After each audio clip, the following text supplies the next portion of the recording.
Assalamualaikum warahmatullahi wabarakatuh. Halo sahabat Infopedia, selamat datang di channel Infopedia.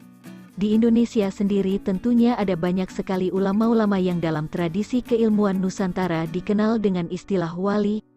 Wali adalah seorang mukmin yang senantiasa mendekat kepada Allah dengan terus mematuhinya dan mematuhi Rasul-Nya, sehingga akhirnya dia dianugerahi karomah. Pada video kali ini kita akan membahas beberapa ulama-ulama Nusantara yang memiliki karomah luar biasa.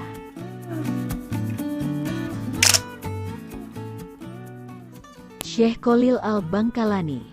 Kiai Haji Cholil Bangkalan Madura lahir pada hari Selasa 11 Jumaidil Akhir 1235 Hijriah atau tanggal 27 Januari tahun 1825 Masehi. Ayahnya Abdul Latif seorang kiai di Kampung Senenan Desa Kemayoran Kecamatan Bangkalan, Kabupaten Bangkalan Ujung Barat Pulau Madura, Jawa Timur. Dalam buku yang berjudul Tindak Lapah Romo Yai Syekh Ahmad Jauhari Umar, dikisahkan suatu hari ada seorang keturunan Cina sakit lumpuh, padahal ia sudah dibawa ke Jakarta, tepatnya di Betawi, namun belum sembuh. Lalu ia mendengar bahwa di Madura ada orang sakti yang bisa menyembuhkan penyakit. Kemudian pergilah ia ke Madura yakni ke Mbah Cholil untuk berobat. Ia dibawa dengan menggunakan tandu oleh 4 orang, tak ketinggalan pula anak dan istrinya ikut mengantar.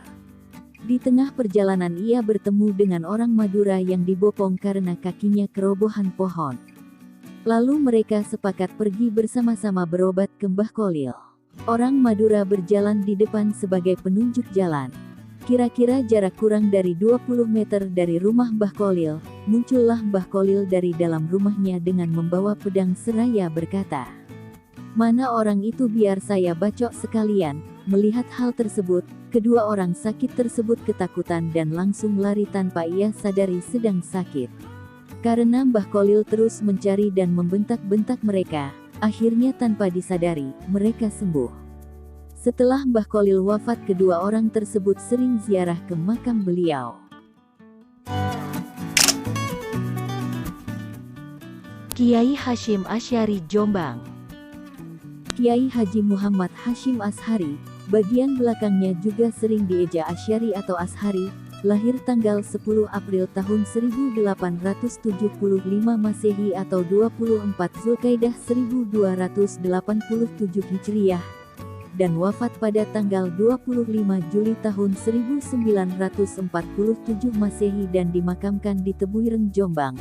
Beliau adalah pendiri Nahdlatul Ulama, organisasi massa Islam yang terbesar di Indonesia. Di Indonesia, semua orang tentunya kenal dengan tokoh Kiai Haji Hashim Asy'ari terutama kalangan Nahdiyin. Salah satu karomahnya adalah, dikisahkan terjadi usai waktu zuhur. Pada suatu waktu Kiai Hashim Asy'ari mengajar kitab di hadapan para santri dalam jumlah yang banyak. Di tengah pengajian, ia melemparkan tongkatnya ke depan dan mengenai pada muridnya.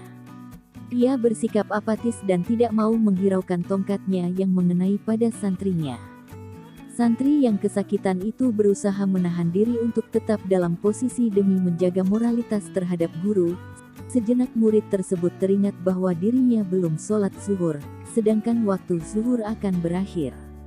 Kejadian seperti ini, tidak hanya satu kali, tapi berulang-ulang sebagai peringatan kepada santrinya yang meninggalkan perintah agama dan berbuat kesalahan.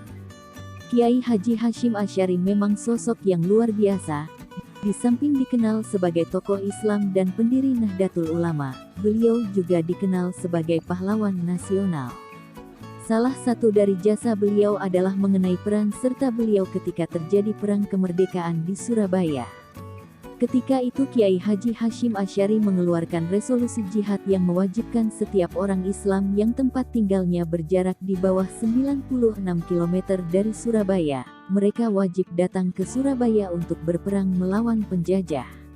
Akhirnya masyarakat Islam berbondong-bondong datang ke Surabaya dan tidak sedikit dari mereka datang dari daerah yang jauh.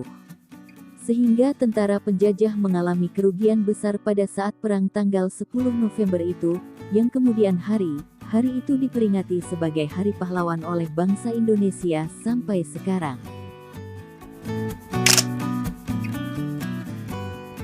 Kiai Haji Asad Syamsul Arifin Situbondo. Kiai Haji Asad Syamsul Arifin atau dikenal dengan sebutan Kiai Haji Raden Asad Syamsul Arifin. Lahir pada tahun 1897 di Mekah, meninggal tanggal 4 Agustus tahun 1990 di Situbondo, pada umur 93 tahun. Beliau adalah pengasuh pondok pesantren Salafiyah Syafi'iyah di Desa Sukorejo, Kecamatan Asem Bagus, Kabupaten Situbondo. Sebagai kiai dan ulama besar, Kiai Haji Asad tidak hanya dikenal menguasai ilmu dari para guru dan kitab-kitab hikmah saja, namun juga mempunyai banyak kelebihan atau karomah yang jarang dimiliki oleh manusia biasa.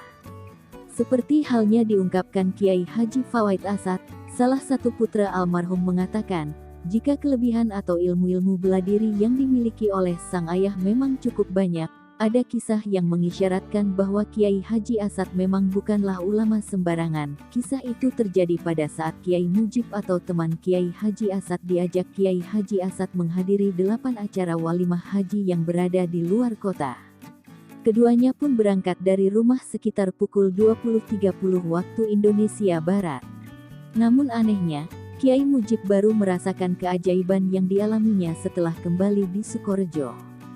Dia kaget lantaran 8 lokasi acara walimah haji yang didatangi oleh Kiai Haji Asad ternyata hanya ditempuh dalam waktu 2 jam.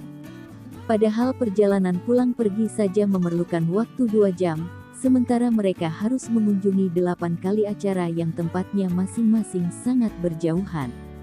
Ini belum lagi dihitung waktu Kiai Haji Asad memberikan ceramah dan jamuan makan, yang tentu saja memakan waktu tidak sebentar.